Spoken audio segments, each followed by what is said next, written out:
Tension ஆகுதே, ஒரு வேலையும் செய்யாம பிபி எல்லாம் ஏறுதே. நடு வீட்டுல குத்த வச்சு உட்காந்து கிடக்குறது. ஆமா, புதுசா குத்த வச்சு உட்காந்து கிடக்கேன். நீ வந்து குடிசை கட்டி சீர் செய்யி. என்னது சீர் செய்யணுமா? என்னமோ நேத்துக்கு குத்த வச்சு மாதிரி பேசிட்டு கிடக்கா. ஏடி குடும்பம் பிள்ளை புட்டின்னு உனக்கு ஆயி போச்சுல, அப்புறம் என்னடி உனக்கு இருந்தாலும் உனக்கு இவ்வளவு எகத்தால ஆகாதடியே. இங்க பாராச்சி, நானே கடுப்புல இருக்கிறேன். என் வாயை கிளறாத சொல்லிவிட்டேன். சாத்தா டீ சாத்தா, என்ன பேசினாலும் உனக்கு குத்தமாத்தையும் கிடக்கா. ஏடி நட்டு நடு வீட்டுல தலைக்கு கையை முட்டு கொடுத்து உட்காந்து கிடக்குவா. காலங்கத்தால என்னடி சந்ததி உண்டு? ஏதோ இலை வீட்டுல இருந்து உட்காந்து கிடக்க மாதிரி மூஞ்சி உம்முன்னு வச்சு உட்காந்து கிடக்குவா. இது இப்படி இருந்தா குடும்பம் விளங்குமா? ஏன் கஷ்டம் எனக்கு? நானே ஹோட்டல் கடை தெரிஞ்சு கொஞ்ச நாள் தான் ஆகுது, அதுக்குள்ள ஈத்து முடுற மாதிரி ஆகி போச்சு நினைச்சு மனசு வியாதில உட்காந்து கிடக்கே. ஏதோ ஓரளவுக்கு அப்பப்போ கொஞ்சம் ஹோட்டல் கடை ஓடிச்சு, அதை வச்சு நானும் பொழப்ப பார்த்துருந்தேன். இந்த அரசாங்கம் என் பொழப்பில் மண்ணில போட்டுருச்சு. கேஸ் கிடையாது, மண்ணெண்ணெய் விலை ஏறி போச்சு, பெட்ரோல் டீசல் ஏறி போச்சு, இன்னும் பொருளை வேற கழிப்பு விட்டாவோ. இப்போ கேஸ் சிலிண்டருக்கு தட்டுப்படாகி போச்சு. எப்படி கடையை நடத்துறது? ஹோட்டல் கடை அம்மிட்டு மூடி கிடக்கு. ஏடியா காசு எடுப்பு இருந்தாத்தியா ஹோட்டல் கடை ஆரம்பிப்பேலோ? ஏன் வேற கடை செஞ்சா ஆகாதுன்னு ஆகுதோ? அங்கே ஹோட்டல் கடை மூடி வச்சிருக்கு. இந்த மாதிரி நேரத்தில் தண்டி நம்ம ஹோட்டல் கடை திறக்கணும். அப்போ தண்டி ஓஹோன்னு ஓடும். ஒரேடியே போயிடும். ஆளை பாரு, ஏற்கனவே இந்த வெயில வேகத்து போதாதா, இதுல விறகு வேலை உட்காந்துக்கிட்டு வேந்துட்டு கிடக்கணுமா? ஒரு வேலையும் வேகமா ஆகாது. இதுவே கேஸ் அடுப்புனா ரெண்டு பக்கமும் ரெண்டு அடுப்புல ஏதாவது ஒன்று செஞ்சு பண்ணா சட்டு சட்டுன்னு ஆகும்ல. இதே விறகு அடுப்பு வச்சா ஒரு வேலையும் ஆகாது. அது அவியமா எரியுமான்னு பக்கத்துல உட்காந்து ஆராய்ச்சி பண்ண வேண்டியதே. போதா குறைக்கும் அது அவியும் போதுல உஃபோன்னு ஊதி ஊதி நெஞ்சே வெடிச்சிடும் போல இருக்கியா. ஏடியே உனக்கு உன் தொழில் முக்கியம்னா இந்த மாதிரி தடங்களை ஆயிட்டு வரதான் செய்யும். நம்ம அதெல்லாம் தாண்டி போனதியா தொழிலாம் முன்னேறி பார்க்க முடியும். தொட்ட உடனே எதுவுமே தொடங்காது, விலகாம கூட போகும். அதெல்லாம் மனசுல வச்சுக்காம நம்ம அடுத்தடுத்து வேலையை பார்த்துட்டே போகணும். காசு அடுப்பில் ஊர்ல கடை ஓட்டர் கடை ஈத்து மூடிட்டு கிடக்காவோ. இந்த மாதிரி நேரத்தில் நம்ம தொழில் தொடங்கணும்னா நல்லா ஓஹோன்னு ஓட முடியாது.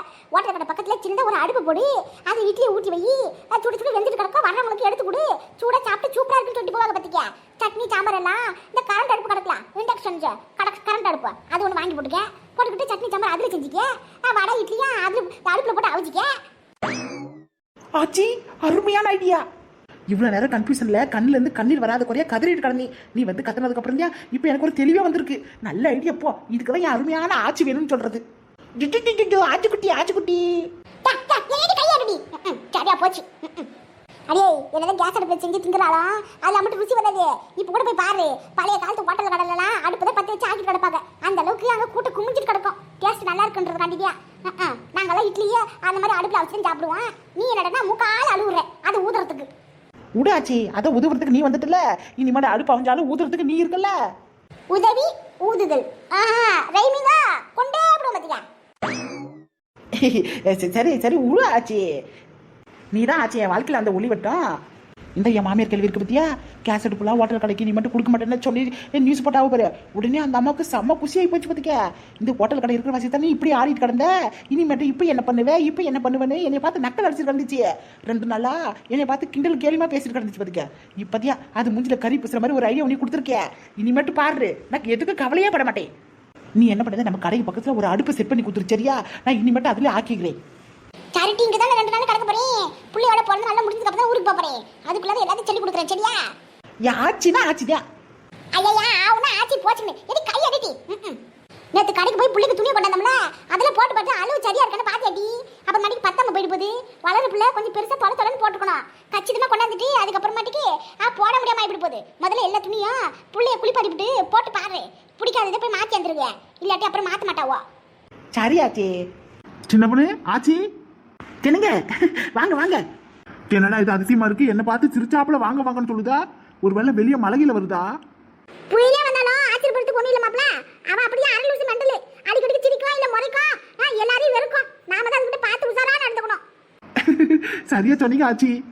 என்னது பாத்தீங்களா மாப்ள, இப்பதான் சிரிச்சா. இப்ப பாருங்க சத்த நேரத்துல முறைக்கா.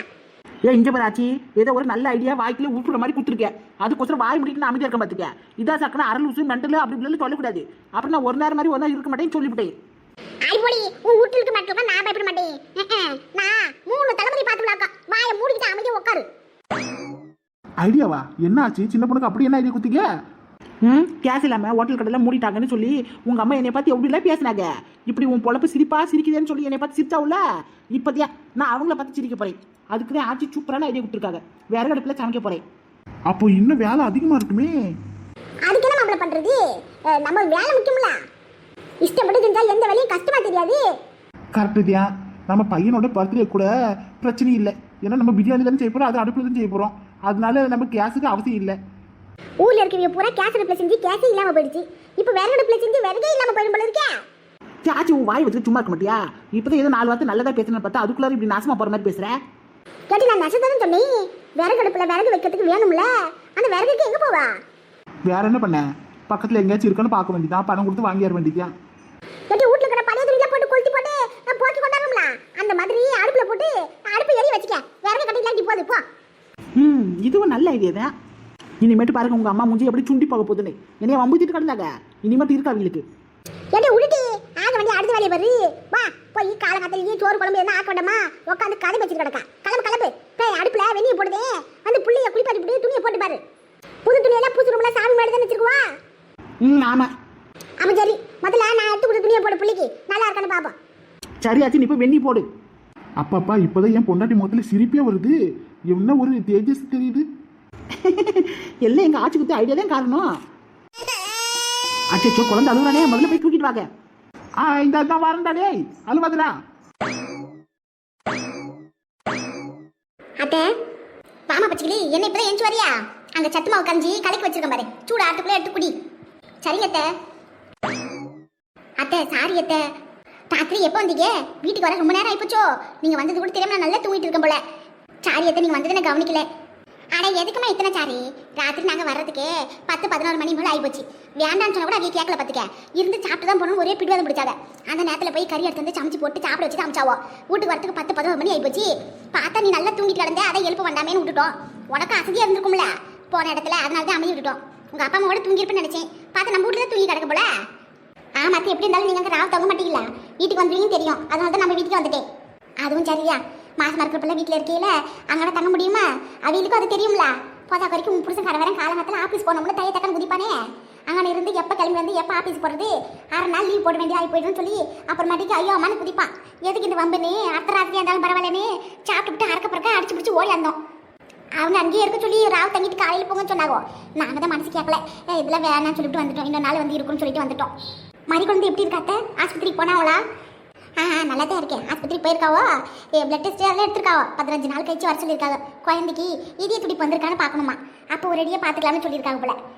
ஆமாம், நீங்கள் துணி எடுக்க போனீங்களே, துணியில எடுத்தாச்சா? என்ன ஒரு ஜவுளி கடையில் கூட்டமாக இருந்துச்சோ? ஆமாத்தே கூட்டணியா, கொஞ்சம் நெஞ்ச கூட்டம் இல்லை, எக்கச்சக்கமான கூட்டணியா. ரம்ஜான் இல்லை, அதுக்கோசம் துணி எடுக்கிறதுக்காண்டி நேற்று நிறைய பேர் கடைக்கு வந்திருந்தாங்க. ஆனாலும் எப்படியும் எடுத்துட்டோம், துணியெல்லாம் எடுத்தாச்சு. நான் கூட ஒரு செட்டு குழந்தைக்கு எடுத்துருக்காத்தே. இந்த கூட்டமாக இருக்கும் உன்னைய போக வேணான்னு சொன்னது. நான் மாதம் வயதை தள்ளிக்கினே கூட்டத்தில் போய் வந்திருக்கேன். உன் புருஷன் அதுக்கு என்னை பிடிச்சி எப்படிலாம் திட்டிட்டு கிடந்தேன் தெரியுமா? நான் தான் கூட சின்ன பொண்ணு, அவங்க ஆட்சி எல்லாரும் போகிறாங்கடா குடும்பத்தோட, அதனால எதுவும் ஆகாது, அவங்க பார்த்துக்கிடுவாங்க அப்படின்னு சொல்லிட்டு அமைதியை விட்டு சொல்கிறேன் இருக்க சொன்னேன். அதனால தான் வாய முடிக்க அமைதியாக இருந்தான் பார்த்துக்க. அப்போ கூட கோவமாக இருந்தான். ராத்திரி உங்கள்கிட்ட வந்து கோவத்தில் ஏதாவது சண்டைக்கிட்டு போட்டானோ? அதெல்லாம் இல்லத்தே. நீங்கள் எப்போ வந்தீங்க எப்போ தூங்குனீங்கன்னு எனக்கு தெரியல. காலையில் எழுந்திரிச்சு உடனேத்தியா வீட்டுக்கு அதெல்லாம் திறந்து கிடக்கவே நீங்கள் வந்துட்டீங்களான்னு எழுந்திரிச்சு வந்து பார்க்குறேன். பார்த்து நீங்கள் சமையல் கட்டில் ஊட்டிட்டு கிடக்கீங்க. சரியா, ராத்திரி ரொம்ப நேரம் கழிச்சு தூக்கம் வந்துச்சு. ஆனால் காலையில் அதுக்குன்னே வெள்ளனே முழிப்பு வந்துருச்சு. சரி வீட்டு வேலையாவது பார்க்கலாமேன்னு வந்தேன். இருந்தத்தே, நானும் உங்களுக்கு கூட மாட உதவி செய்கிறேன். என்ன வேலை செய்யணும்னு சொல்லுங்க. அதெல்லாம் வேணாம், நீ சத்து மாவு கஞ்சி குடிச்சுட்டு இப்போ வாக்கிங்கும் யோகாவும் பண்ணி, டாக்டர் தான் சொல்லியிருக்காவுல நல்ல எக்ஸசைஸ் பண்ணணும்னா வாக்கிங் பண்ணணும்னு போய் நடந்துட்டு வாப்போ. சரியாத்தே. மறிக்குழந்தை என்னாச்சு? ஏன் ஒரு மாதிரியா உட்காந்துருக்க? காலையில மயக்கமா வருது, ஒரு மாதிரியா இருக்கு. எந்திரிச்சு உட்காந்தே தலையில கிறுன்னு சுத்துற மாதிரி இருக்கு. இந்த தலைக்கு மேல ஒரு 3 பட்டாம்பூச்சி சிறுசுறுன்னு பறக்கும்ல, அந்த மாதிரி தலையெல்லாம் சுத்துது. அப்படிதான் இருக்கும். அதுக்கு என்ன பண்ண முடியும்? இந்த ஆரஞ்சு ஜூஸ் குடி. எனக்கு ஆரஞ்சு ஜூஸா? நீங்க வேற இல்ல, காலங்கத்தர நானே எந்திரிச்சு பல்லு கூட விளக்காம உட்காந்து கிடக்கே. ஆரஞ்சு ஜூஸ் குடி, ஆப்பிள் ஜூஸ் குடின்னு உயிரை வாங்காதீங்க. கடுப்பேத்தாம முதல்ல கிளம்புங்க இங்கிருந்து. ஏதாவது டீ காப்பி ஏதாவது கொண்டு வந்திருந்தா பரவாயில்ல, போய் ஆரஞ்சு ஜூஸ் ஆப்பிள் ஜூஸ் கொண்டாந்துருக்கீங்க. அடியே, எங்க அம்மா எவ்வளவு அக்கறையா பாசமா உனக்காக ஒவ்வொன்று பார்த்து பண்ணிட்டு இருக்காங்க. இனிமேட்டு காலை நேரத்தில் இந்த டீ காப்பி குடிக்கிற வேலை விட்டுரு. இந்த டீ ஆரிக்ஸ் பூஸ்ட் போன்விட்டாலும் இது எதுவும் நீ குடிக்க கூடாது. ஜூஸ் இளநீர் இதுதான் குடிக்கணும் பாத்துக்க. ஐயோட போச்சு, இந்த அத்தையோட தொல்லை தாங்க முடியல. ஒருத்தங்க நம்மள அக்கறையா பாத்துக்கிறாங்கன்னு நினைச்சு சந்தோஷப்படணும். அதை விட்டுட்டு அவங்க அக்கறைப்படுறாங்கன்னு சொல்லிட்டு ஆத்திரப்படக்கூடாது. எங்க அம்மா என்ன கொசம் கூட ஒண்ணும் பண்ணல, ஆனா ஒவ்வொன்றும் உனக்காக பார்த்து பண்றாங்க. பின்ன என் வயித்துல பாப்பா இருக்குல்ல, அதனால தான் பார்த்து பண்றாங்க. இல்ல நான் மட்டும் உன்னை இதுக்கு முன்னாடி நல்லாவே பாத்துக்கலையோ? எங்க அம்மா என்ன உன்னை மாமியார் கொடுங்க பண்ணாங்க சொல்லு பாப்போம். இப்போ எதுக்கு காலையில வந்து நச்சு வச்சுட்டு இருக்கீங்க? பேசாம ஆபீஸ் கிளம்பி வேலைக்கு போக வேண்டியதானே? இருக்கிற வேலையில விட்டுவிட்டு உனக்காண்டி சேவை செஞ்சுட்டு வேலை செஞ்சுட்டு இருக்கும் பாரு. என்னை விரட்டுலயே புரியாது. ஆபீஸ் போறதுக்கு எனக்கு தெரியும், நீ அழுவாத. இந்த முதல்ல ஆரஞ்சு ஜூஸ் குடி. ஏற்கனவே வாந்தி வர மாதிரி இருக்குன்னு சொல்லிட்டே கிடைக்கே, கேட்காம இதுல வேற கொண்டு வந்திருக்கீங்க. அவங்க தான் கொடுத்தாங்கன்னா நீங்களும் வாங்கிட்டு வந்துருக்கீங்க. காலங்கத்தில் எதுக்கு குடிக்குது? அப்புறமாட்டி குடிச்சா கூட பரவாயில்ல. வாந்தி எடுத்தாலும் பரவாயில்ல, குடிச்சிட்டு வாந்தி எடு, ஒன்றும் பிரச்சனை இல்லை. கொஞ்சமாவது வகுத்துக்குள்ள போகும்ல. உங்களால என்ன சொல்லி திருத்ததுனே தெரியல. நீ என்ன வேணாலும் சொல்லு, என்ன வேணாலும் பண்ணு, முதல்ல ஆரஞ்சு ஜூஸ் குடி. அப்புறம் இன்னொரு விஷயம், இந்தா நம்ம ரூமுக்கு பக்கத்து ரூமுக்கு கிடக்கல, இனிமேட்டு நம்ம 2 பேரும் அந்த ரூம்ல தங்கிக்க சொல்லி அம்மா சொல்லியிருக்காங்க. இந்த ரூமுக்கு என்ன? அடியே, இந்த ரூம்ல இருக்கிற கட்டில் சின்னதா இருக்கு. அதுவும் இல்லாம அந்த பெட் வேற கல்லு மாதிரி இருக்கு, படுத்தா முதுகு வலி வரும். இப்ப வேற வெயில் காலம் ஆரம்பிச்சிச்சுல, ரொம்ப உடம்பெல்லாம் ஹீட் ஆயிடும் சொல்லியிருக்காங்க அம்மா. அதனாலதான் பக்கத்து ரூமுக்கு போக சொல்லியிருக்காங்க. புதுசா ஏசி வேற ஆர்டர் கொடுத்துருக்கு. இன்னைக்கு சாயங்காலக்குள்ள வந்துடும். அதுக்கப்புறம் அந்த ரூம்ல மாட்டிடுவாங்க. அங்க இருக்கிற மெத்த நல்ல மெத்துன்னு இருக்கும், கட்டிலும் பெருசா இருக்கும். உனக்கு படுக்கிறதுக்கு எந்த தொந்தரவும் இருக்காம நல்ல வசதியா இருக்கும்ல. இங்க இருக்கிற கட்டில் குட்டியா இருக்கு, காலை நீட்டினா மடுக்குது, இடிக்குது, தலை இடிக்குதுன்னு சொல்லிட்டு கிடப்பல. அதனாலதான் அந்த ரூமுக்கு மாத்திக்கலாம்னு சொல்லியிருக்காங்க அம்மா. ஓ அப்படியா? அப்ப நம்ம வீட்டுக்கு ஏசி வருதோ? ஏசி வருது, எக்ஸ்ட்ராவா ஒரு கெஸ்டும் வருது. கெஸ்டா? யார் இது? அது சர்ப்ரைஸ்மா. இப்பயே சொல்லிட்டு சர்ப்ரைஸ் எப்படி சந்தோஷம் வரும்? அதனால நீ என்ன பண்ண, ஆரஞ்சு ஜூஸ் குடிச்சிட்டு சட்டு புட்டுல போய் ஃப்ரெஷ் ஆயிட்டு குளிச்சுட்டு ரெடி ஆயிடு. அந்த கெஸ்ட் சீக்கிரமா வந்துருவாங்க, சரியா? என்ன நீங்க கெஸ்ட் இவ்வளவு சந்தோஷமா சொல்றீங்க? என்னால நம்பவே முடியல. அப்படி யார் வர போறாங்க? நேத்திக்கு அத்தையும் அவங்க மகனும் வந்து போனாங்க. வேற யாரு? ஐயோ எம்மாடி அறிவாளி, உட்காந்துட்டு அதே யோசனை பண்ணாம நான் சொன்னதை செய்யடி. முதல்ல ஆரஞ்சு ஜூஸ் குடி. அப்புறம் இங்க ரூம்ல இருக்கிற உன் துணி எதுவும் எடுக்க வேணாம். எல்லாத்தையும் நானே வந்து மாத்திக்கிறேன். நீ எந்த வேலையும் செய்யாத, அமைதியா மட்டும் இருந்தா போதும், சரியா? நான் போய் குளிச்சுட்டு வரேன், ஆபீஸ்க்கு நேரம் ஆகுதுல்ல. நீ ஆரஞ்சு ஜூஸை குடி. அடே கப்பா, இந்த வீட்ல இருக்கீங்க ஒவ்வொன்றும் பார்த்து நமக்காக எவ்வளவு பண்றாங்க. என்னதான் இதுக்கு முன்னாடி நம்மள நல்லா பாத்துக்கிட்டாலும் குழந்தை வந்த உடனே வேற மாதிரில பாத்துக்கிறாங்க. புதுசா கட்டில், மெத்தை, ஏசி, ராஜபோக வாழ்க்கையா மாசமா இருக்கிற பிள்ளைங்களாம் போல இருக்கு. ஆமா, அது யாரு? கெஸ்ட் யாரோ வரணும்னு சொன்னாங்க. யாரா இருக்கும் தெரியலையே. அடியே, ஜூஸ் குடிச்சா இல்ல இன்னும் உட்காந்து ஆரஞ்சு பண்ணிட்டு இருக்கியா? இதோ குடிக்கிறேங்க.